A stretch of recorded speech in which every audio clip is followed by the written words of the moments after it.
Iran विरोधात युद्ध पुकारणाऱ्या Trump यांना मोठा झटका। युद्धाविरोधात अमेरिकन सैन्यातच बंडाळी माजल्याची माहिती। दहशतवाद विरोधी केंद्र प्रमुखांचाही राजीनामा। युद्धात 200 सैनिक जखमी झाल्याचं समोर। आखाती देशांमध्ये युद्ध सुरू असतानाच तैवान आणि चीनमध्ये पुन्हा तणाव। चीन तैवानवर हल्ला करण्याच्या तयारीत। तैवानजवळ चीनच्या संशयास्पद हालचाली।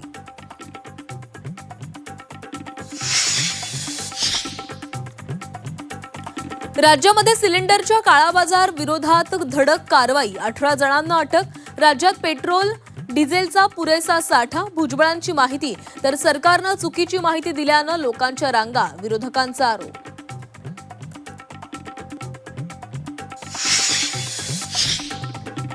अधिवेशन सोडून एकनाथ शिंदेंनी दिल्लीमध्ये पंतप्रधान मोदींची घेतली भेट। मोदींसोबतची चर्चा सकारात्मक। शिंदेंचा दावा तर शिंदेंपाठोपाठ उद्योगमंत्री उदय सामंत दिल्ली दौऱ्यावर गेल्यानं चर्चांना उधाण।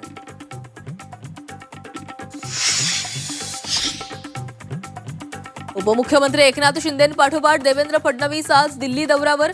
केंद्रीय संचलन समितीच्या बैठकीला राहणार उपस्थित। राजकीय चर्चा होणार का याकडे सर्वांचं लक्ष। महसूल मंत्री बावनकुळेंकडून भाजप आमदार नरेंद्र मेहतांना क्लीन चिट। मेहतांनी कुठलाही गैरव्यवहार केला नाही। बावनकुळेंची माहिती तर नाना पटोलेंकडून घोटाळ्याचे आरोप।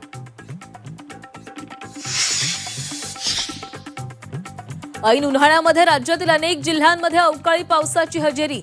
मराठवाड्यासह पश्चिम महाराष्ट्रातील अनेक भागांमध्ये पाऊस आणि गारपीट। राज्यात 2 दिवस वादळी पावसाचा सह गारपिटीचाही इशारा। 10वीचा भूगोलाचा आजचा पेपर नियोजित वेळापत्रकानुसार। सांगोल्यातील पेपर चोरीनंतर बोर्डानं मागवला अहवाल। मात्र पेपरच्या वेळेत कोणताही बदल नाही। अहिल्यानगरमध्ये 6वीत शिकणाऱ्या मुलीवर तरुणानं केलेल्या ऍसिड हल्ल्यानं महाराष्ट्र हादरला। पीडित मुलीची प्रकृती गंभीर। राज्यात संतापाची लाट तर सरकारला जाब विचारणार विरोधक आक्रमक।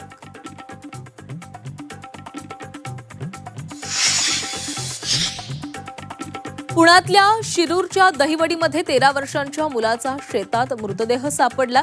वर्षभरात त्याच ठिकाणी 2 मृतदेह सापडल्यानं गावकरी संतप्त। दोन्ही मुलांचे खून केल्याचा आरोप।